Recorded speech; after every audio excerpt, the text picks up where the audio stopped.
All right, in this lesson, we're going to look at how we duplicate or move different objects that we've generated.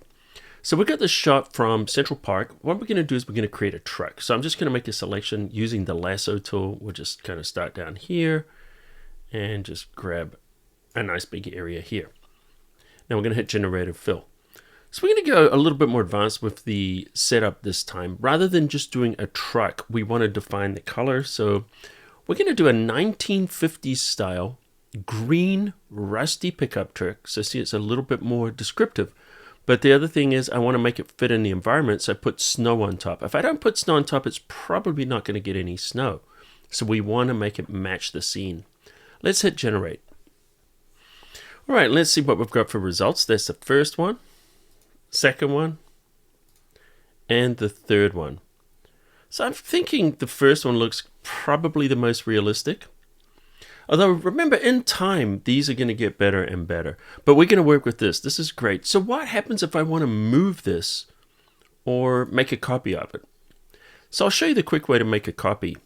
Notice we've got the layer. It's a generative layer. It's selected. If I hold down the Alt or the Option key, I can click and I can drag out a copy of this.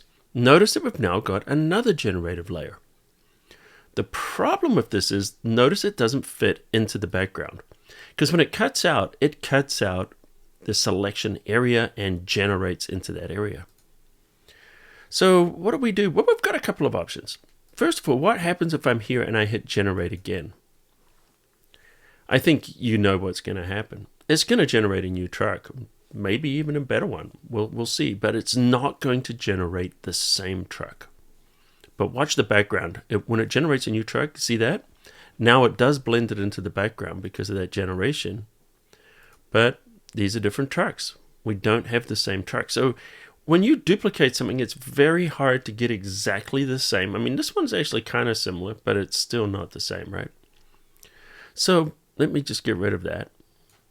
So what do we do? How do we move or duplicate this truck?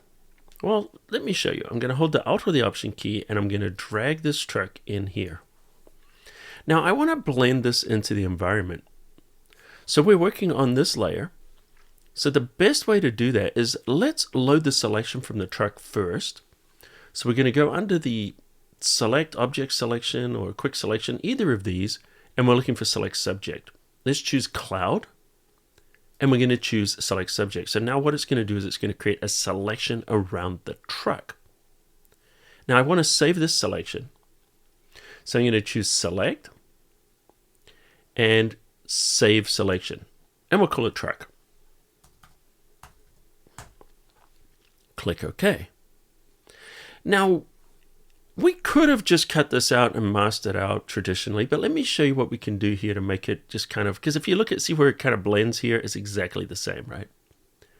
So I'm going to take off that selection, and then what I'm going to do now is I'm going to select the selection from the mask area. Control click, and that loads up our whole mask area.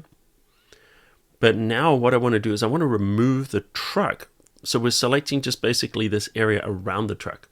So we're going to choose Select, Load Selection, and then under Load Selection, we're going to choose Truck. But what we want to do is subtract from selection and then click OK. Great. So now we've selected the area in between. Now, if I don't want this ground to look exactly the same, what I'm going to do is I'm going to grab the lasso tool. And I'm just going to add to the selection in here. I'm going to hold down the Shift key and I'm just going to drag around that area. And let's just add that to the selection. So it's just giving us a different kind of a baseline right there. You don't necessarily have to do this, but it's a good idea. All right, now that we've done that, make sure we're on the layer itself, not the mask, but the layer itself. And then we're going to hit Generative Fill. And then we're just going to type in Generate without putting anything in there. And then what it's going to do is it's going to blend that selected area, which is the background, and make our truck fit the scene. And look at that. And look at the different variations.